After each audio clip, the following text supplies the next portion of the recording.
और नहीं बल्कि वो खुद सबसे अच्छे से जानता है। स्पेंसर समझता है कि प्यार भी एक लड़ाई की तरह होता है और सिर्फ इसलिए हार नहीं माननी चाहिए क्योंकि सामने कोई ताकतवर प्रतिद्वंदी आ गया। हॉबिन कहता है अगर वो लड़ाई नहीं करेगा तो हार भी नहीं होगी, लेकिन स्पेंसर उसे डरपोक कहता है। फिर स्पेंसर को एक बास्केटबॉल कोच की बात याद आती है। वो बहुत जोश से कहता है अगर तुम हार मान लोगे तो खेल वहीं खत्म हो जाएगा। इसके बाद वो बताता है कि भूमि ही थी जिसने पहले कॉफी के लिए बुलाया था, यानी वो हॉबिन से मिलना चाहती थी। स्पेंसर और भी ज्यादा इमोशनल हो जाता है, उसकी आवाज तक कांपने लगती है और वो घोषणा करता है कि हॉबिन अपने सभी प्रतिद्वंदियों से ज्यादा जीत के करीब है। हॉबिन बहुत भावुक हो जाता है और स्पेंसर को आंखें खोलने के लिए धन्यवाद देता है। स्पेंसर उसे याद दिलाता है कि वे अच्छे दोस्त हैं और उसे बोमी को अपने दिल की बात बता देनी चाहिए। हॉबिन दौड़ पड़ता है बोमी से मिलने, लेकिन हमें पता चलता है कि स्पेंसर फिर से सिर्फ एक बढ़िया वीडियो बनाने के चक्कर में है। वो सोचता है कि इस वीडियो का टाइटल रखेगा मैंने अपने क्रश से प्यार का इजहार किया और उसने मना कर दिया। लाइव चैट में लोग कहते हैं कि स्पेंसर जैसा दोस्त कोई नहीं चाहेगा। अभी कुछ देखकर स्पेंसर चौंक जाता है और रुक जाता है। उधर हॉबिन वापस लौटता है और किम मजाक में कहता है कि वो नाखून निकाल देगा। हॉबिन कहता है कि अब वो ठीक है, तो किम प्रैक्टिस के लिए चला जाता है।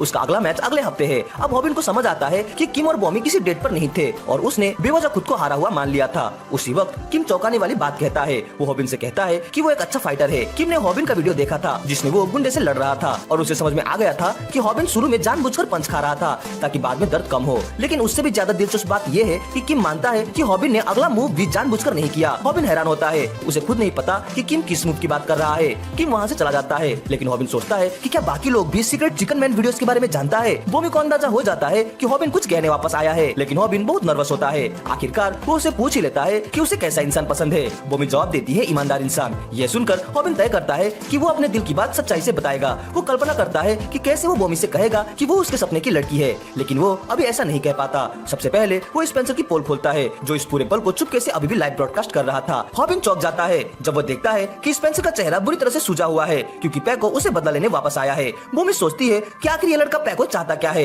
लेकिन हॉबिन उसे जल्दी से वहाँ से जाने के लिए कहता है। पैको उसे रोकता है और कहता है कि जब उसने बोमी का नंबर मांगा था तो उसने दिखाया था कि उसे लड़कों में कोई दिलचस्पी नहीं है, लेकिन अब ये सब दिखावा लग रहा है। पैको बोमी का अपमान करता रहता है जिससे हॉबिन को खुद को शांत रखने की याद दिलानी पड़ती है। चिकन मैन ने उसे सिखाया था कि सबसे आसान प्रतिद्वंदी वो होते हैं जो गुस्से में होते हैं। हॉबिन पूरी तरह से अपने इमोशन पर काबू रखता है और पहले पैको को भड़काने की योजना बनाता है। वो ऐसा बहुत आसानी से कर लेता है जिससे पैको गुस्से में आकर उसे घुसा मारने आता है। हॉबिन तैयार रहता है बिना चोट खाए घुसा खाने की तकनीक इस्तेमाल करने के लिए, लेकिन पैको अचानक उसे अपरकट मारता है। उसने अपना पंच इसलिए बदला क्योंकि वो हॉबिन का पिछला वीडियो पहले ही देख चुका था। चिकन मैन ने अपने वीडियो में कहा था कि केवल बेवकूफी बार बार एक ही मूव का इस्तेमाल करते हैं। दुर्भाग्य से बिना चोट खाए पंच खाना तकनीक को अपरकट से आसानी से हराया जा सकता है। अब हॉबिन बुरी तरह से पिट रहा है। वो उसके लिए चिंतित है और हॉबिन सोचता है कि काश उसने सैम डेक के सभी वीडियोस देखे होते। उसे अब समझ में नहीं आ रहा था कि वो कौन सी अगली चाल थी जिसका जिक्र किम ने किया था। उसका दिमाग पूरी तरह से खाली हो चुका है। इसी पल में उसकी जिंदगी उसके आंखों के सामने घूम जाती है। कैसे उसे हमेशा पीटा गया, फिर उसे जिंदगी बदलने का मौका मिला। एक सीक्रेट चैनल ने उसे लड़ना सिखाया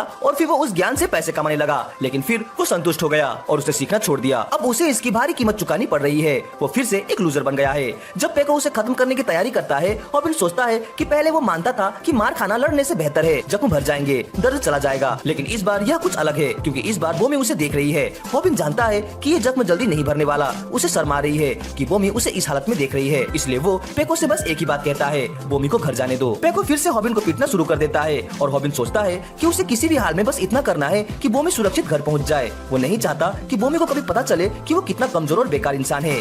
हॉबिन दर्द में कराहता है। उसे विश्वास नहीं हो रहा कि वो ये सब उस लड़की के सामने कर रहा है जिससे वो प्यार करता है, लेकिन ये भी पैको को कम नहीं लगता। वो हॉबिन से कहता है कि अपनी पैंट उतारो ताकि वो और भी ज्यादा बेइज्जत लगे। फिर चौंकाने वाला खुलासा होता है, पैको ने स्पेंसर को मजबूर किया है कि वो ये सब लाइव अपने पैको यूट्यूब चैनल पर स्ट्रीम करे। वो पूछता है कि कितने लोग देख रहे हैं और स्पेंसर शर्मिंदा होकर हॉबिन से माफी मांगता है। पैको कहता है कि अगर हॉबिन उसकी बात मान ले तो वो उसे माफ कर देगा, लेकिन तभी हॉबिन को अपनी जिंदगी की सबसे बड़ी बेइज्जती का सामना करना पड़ता है। जिस लड़की से वो प्यार करता है वही सबसे पहले हिम्मत दिखाती है। बोमी पैको को जोरदार थप्पड़ मार देती है। पैको गुस्से से पागल हो जाता है और स्पेंसर को कैमरा दूसरी तरफ करने को कहता है। वो अब बोमी को मारना चाहता है लेकिन कैमरे पर नहीं। तभी सब चौंक जाते हैं। हॉबिन अपनी पैंट खुद नीचे खींच लेता है। वो जानता है कि वो पैको को असली लड़ाई में नहीं हरा सकता, तो यही उसका तरीका है बोमी को बचाने का।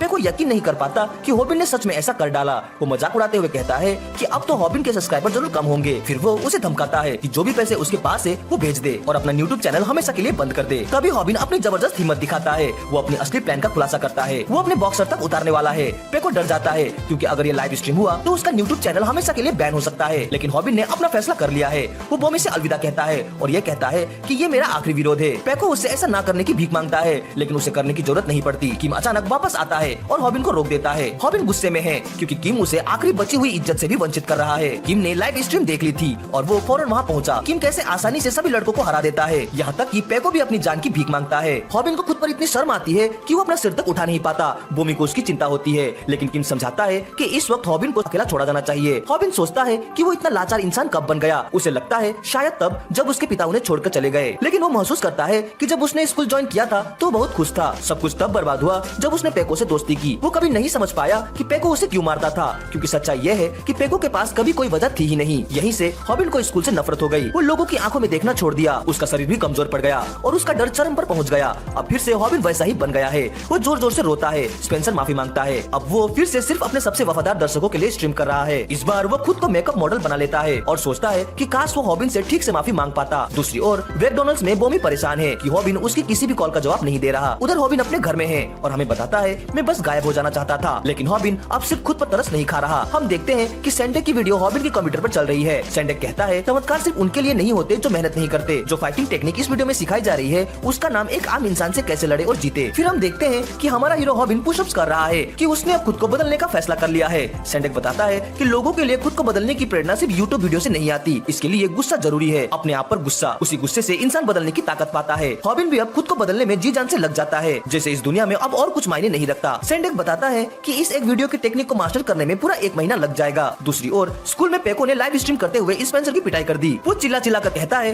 क्या हॉबिन अपने दोस्तों को यूं ही भीड़ियों के बीच छोड़ देगा। वो हॉबिन को स्कूल बुलाता है, लेकिन स्पेंसर गिड़गिड़ाता है हॉबिन मत आना, घर पर ही रहो, वही सेफ है। हॉबिन यह सब लाइव देख रहा है। स्पेंसर बार बार उसे रोक रहा है, पर हैरानी की बात यह है हॉबिन पहले से ही स्कूल में मौजूद है। स्पेंसर अपनी आंखों पर यकीन नहीं कर पाता। अजीब सी लड़की जो हमेशा सब कुछ देखती है दौड़ पड़ती है ये जानने के लिए कि क्या हो रहा है। हॉबिन अपना फोन स्पेंसर को देता है। स्पेंसर चौंक जाता है यह देखकर कि लाइव स्ट्रीम पहले से ही शुरू हो चुकी है। हॉबिन कहता है कैमरा ऑन करो और फिर घोषणा करता है आज की लाइव स्ट्रीम का नाम होगा कैसे लड़े और एक आम इंसान को कैसे हराए। एक दिन पहले की बात दिखाई जाती है जहाँ स्पेंसर यह मानने से इनकार करता है कि वो हॉबिन का दोस्त था। वो प्रोड्यूसर बनने की पेशकश करता है और यहाँ तक कहता है कि उसने सिर्फ बिजनेस पार्टनर के तौर पर हॉबिन को झेला था। स्पेंसर हॉबिन को लूजर भी कहता है, लेकिन पेको उसे पीट देता है क्योंकि उसने पहले ही हॉबिन का साथ देकर पेको से गद्दारी की थी। अब वो हॉबिन से भी गद्दारी कर रहा है। इसलिए पेको पूछता है कि क्या स्पेंसर को शर्म नहीं आती। हर किसी के सामने खुद को छोटा करके जीने में सभी लोग उसे नफरत भरी नजर से देखते हैं। स्पेंसर मानता है कि वो सबसे घटिया किस्म का इंसान है। जिंदगी में टिके रहने के लिए उसे हमेशा ताकतवर लोगों की चापलूसी करनी पड़ती है। वो ना तो लड़ सकता है ना ही अच्छे नंबर ला सकता है,